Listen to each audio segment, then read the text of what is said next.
January 1945.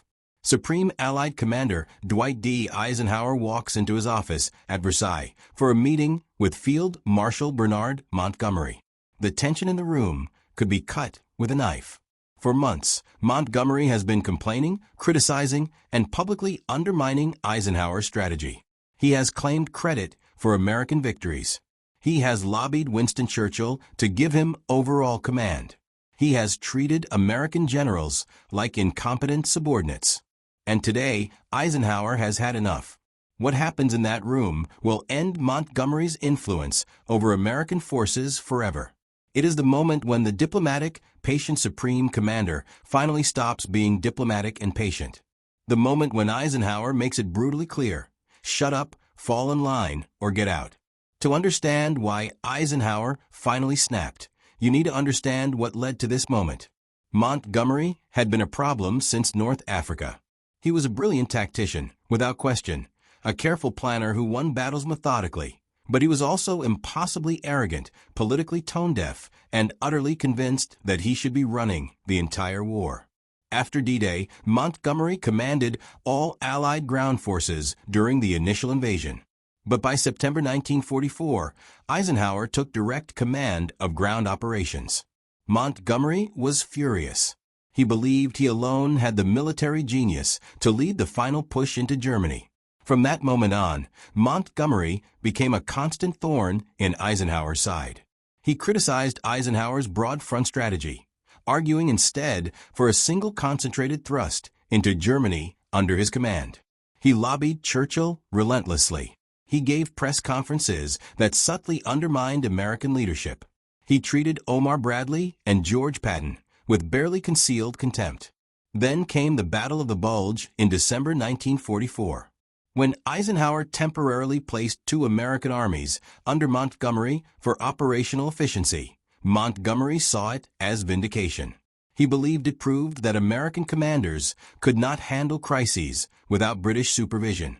On January 7, 1945, Montgomery held his infamous press conference, where he essentially claimed credit for saving the Americans from disaster. American generals were livid. Omar Bradley threatened to resign rather than serve under Montgomery again. Patton reportedly wanted to challenge him to a duel. The alliance was fracturing, and Eisenhower knew he had to act decisively. The exact date of the confrontation is not recorded in official documents, for good reason. What happened in that room was too explosive to put in writing.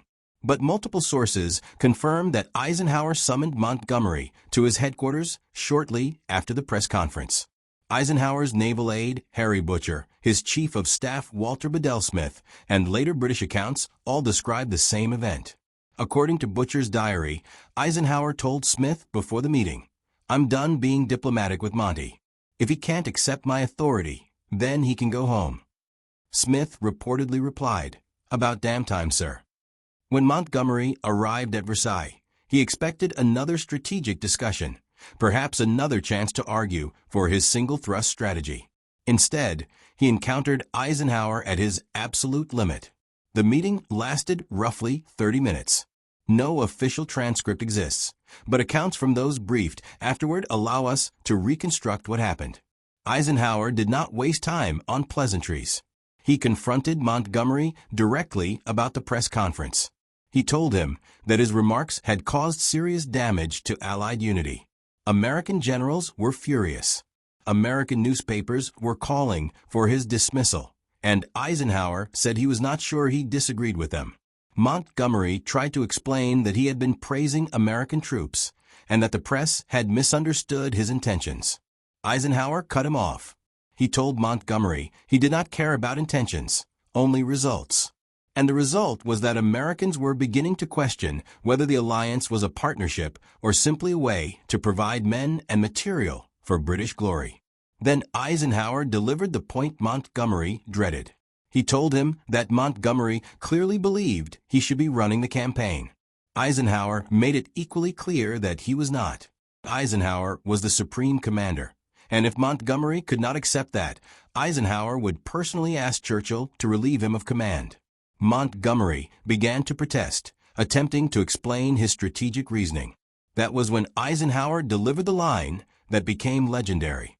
Standing up and looking Montgomery directly in the eye, Eisenhower gave him two choices. Accept Eisenhower's authority without reservation. Stop lobbying Churchill. Stop criticizing American generals. Stop holding press conferences that undermined Allied unity. Or refuse and be relieved of command. Those were the only options. Eisenhower then made something else clear. The American Army was now the dominant force in the European theater.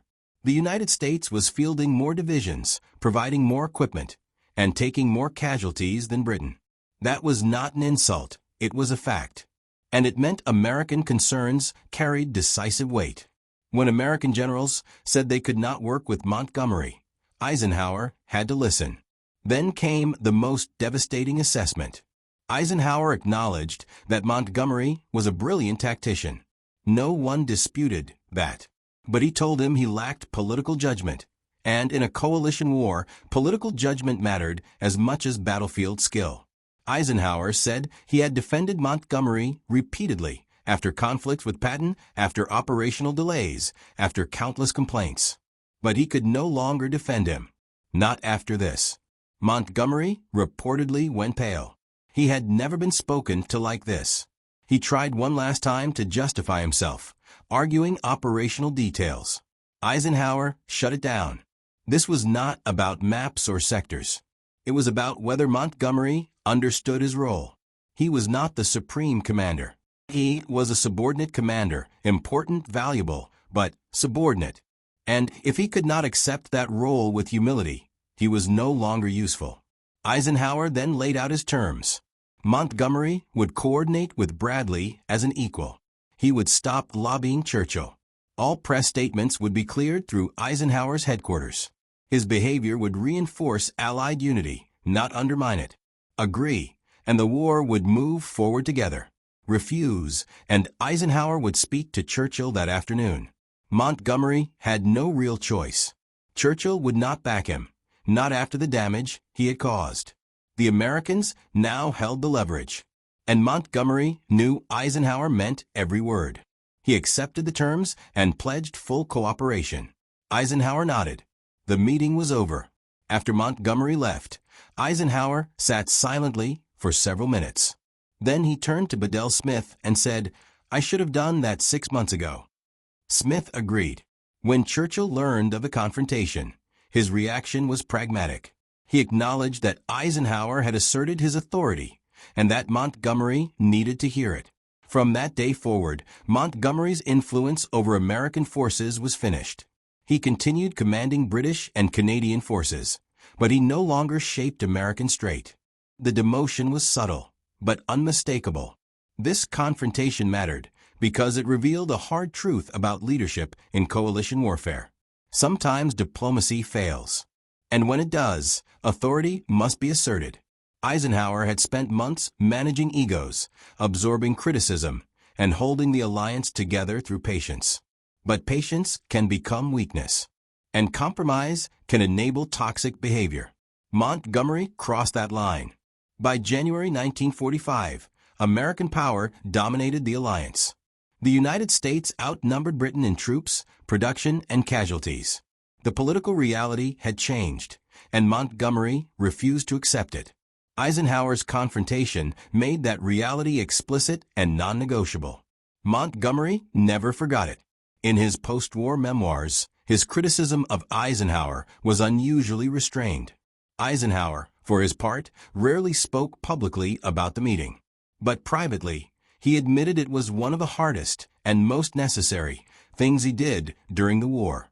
In a private office in Versailles, Eisenhower stopped being diplomatic and started being dominant. He told Bernard Montgomery, if not in exact words, shut up or get out. Montgomery stayed. But his influence was finished.